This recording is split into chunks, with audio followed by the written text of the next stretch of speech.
Meski Jokowi dalam berpidato tidak mengucapkan dukungannya terhadap baca pres tertentu, namun Projo seusai acara mendeklarasikan Prabowo Subianto untuk didukung di Pilpres 2024.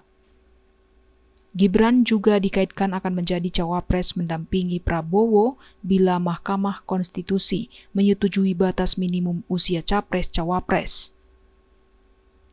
Terkait hal itu, Rocky berasumsi bahwa publik punya pandangan agar Megawati memecat Jokowi dan Gibran dari PDIP.